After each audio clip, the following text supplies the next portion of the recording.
Okay, everybody. Today I'm going to be talking about the French Revolution, and I'm going to be talking about the red. And this is a video part of a series about the French Revolution, and I'm going to talk today about. In this presentation, I'm going to talk about the red herrings and the signs of the French Revolution, and how it got started. So let's get started. So in the late 1700s, France was one of Europe's largest and most powerful kingdoms. At that time, Europe was made up of a few kingdoms and empires, as well as many smaller states and territories.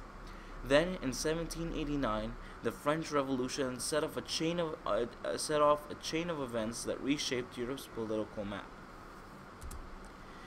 So, in April 1789, a rumor was flying around Parisian workers that a local manufacturer was about to slash its employees' wage in half. Although the rumor was most likely false, an angry crowd of unemployed workers gathered around the manufacturer's home, protesting.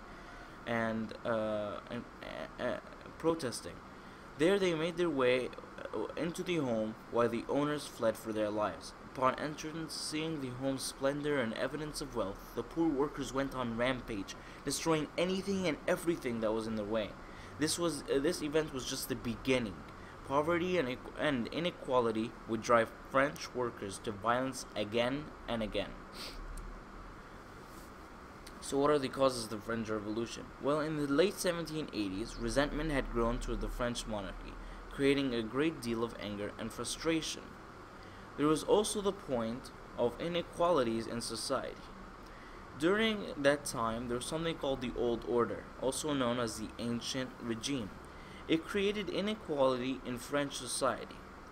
And what the Old Order was under the Old Order, the king was at the top of the social hierarchy, and then you had three social groups called estates, which were underneath him. Now, the first point, I talked about the resentment of the French people towards the king. Well, the king at the time of the revolution was Louis XVI, and he lived in the extravagant palace of Versailles. Although King Louis was indecisive and shy, he was not a cruel king. His wife, however, Marie-Antoinette, from Austria, a country that was traditionally an enemy of France, was very cruel. Marie-Antoinette was unpopular by the French people due to her nationality, because she wore fancy clothes and threw lavish parties while the French people were literally starving. So what are the estates? Well, the rest of the French society was split up into three social classes called estates. The first estate the first estate was made up of Roman Catholic clergy, about 1%, and they made up about 1% of the population. Clergy members had historically held privileges since the Middle Ages. Now, the estates varied from each other in terms of what they contributed to society, the taxes they paid, and what they wore. And what they wore is very important, because later we'll see how a segregation between estates would be seen through what you would be known to belong to a certain estate by what you wore. So, for example, clergy members followed church law and therefore were practically exempt from common law. Clergy members were also tax exempt. The church also owned about 10% of French land, renting it out and charging fees on it.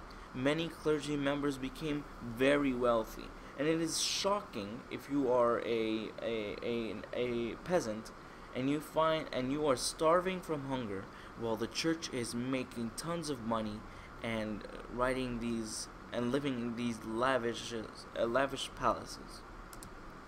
So the second estate. The second estate was made up of nobility, and it made roughly 2% of the population. They too were very wealthy and paid few taxes. Most members of the Second Estate held government and high military positions.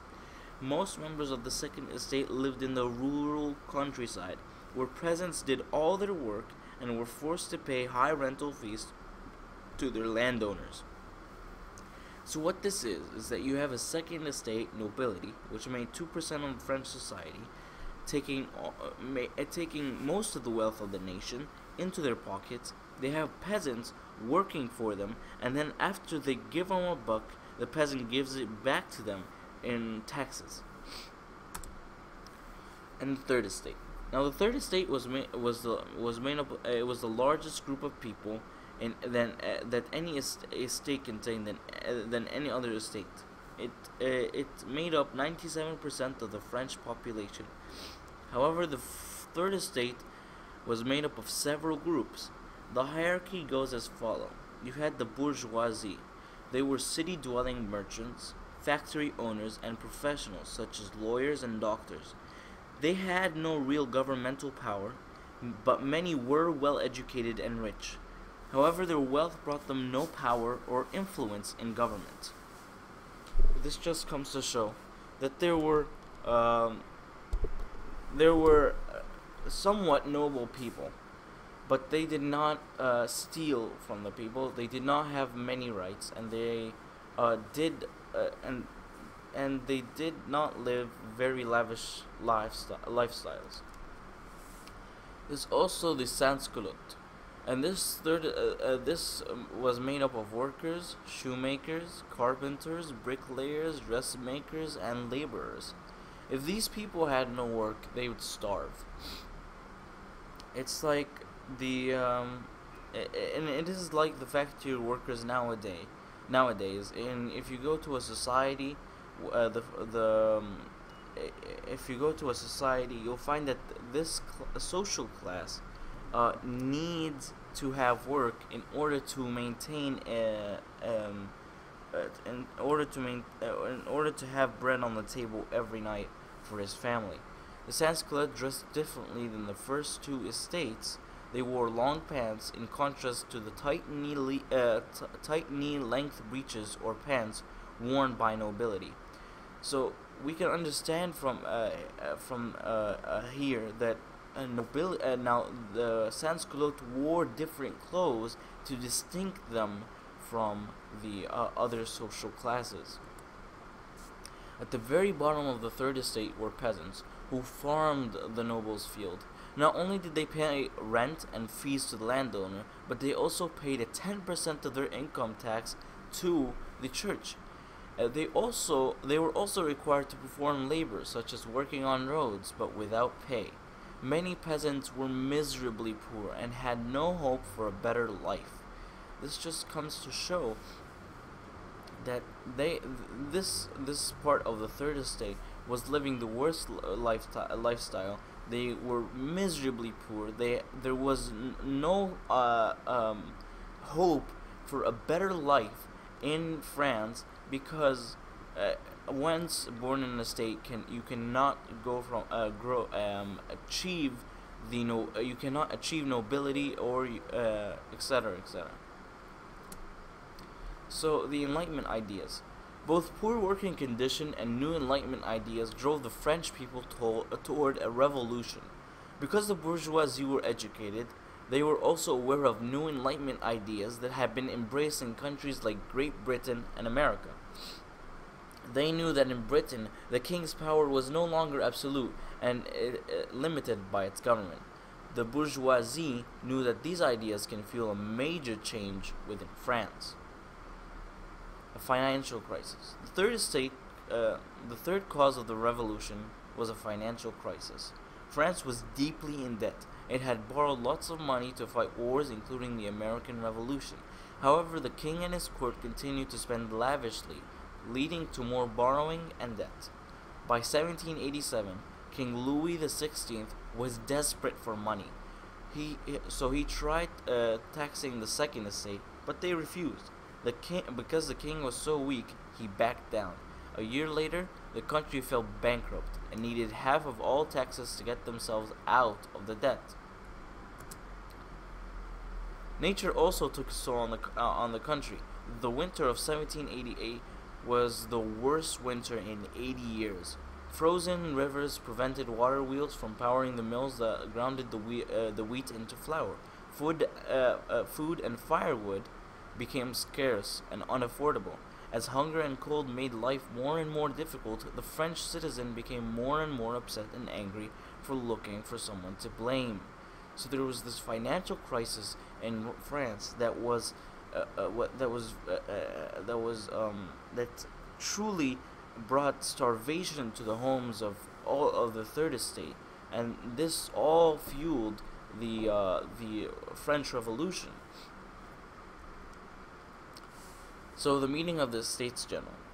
One of the very first events of the Revolution was a meeting that the nobility pressed Louis to call. Nobles wanted a meeting of the Estates General, and the Estates General was an assembly made up of 3 estates to approve new taxes on the Third Estate. Louis agreed to meet the following spring. In 1789, representatives from all 3 estates came to Paris. This was the first time an estates meeting had been held in 175 years. As much as reform as was needed, the voting process threatened any possible chance of it. So, what is the voting process? Well, each of the 3 estates had traditionally only had one vote. Unfortunately, usually the first and second estate would vote together against the third estate. This time, however, Enlightenment ideas had given members of the third estate a new sense of importance, and they insisted on changing the voting process. After disobeying Louis' order to follow old rules, the third estate acted and proclaimed themselves a legislature, the National Assembly they were called, with the right to make laws for France. Only then did the king take action by locking the third estate out of their meeting place. The third estate then met in an indoor tennis court, and there they swore what became known as the tennis court oath. The oath was that they would not leave the court until they had written a new constitution for France. In the face of this event, King Louis relented and allowed each representative to have a vote. This was a video on the beginnings of the French Revolution. I hope you enjoyed it. Please, if you want to watch more of the French Revolution, please do so. You will find links. You can find links on my channel. So please subscribe, and if you like this video, please hit the like button. Thank you.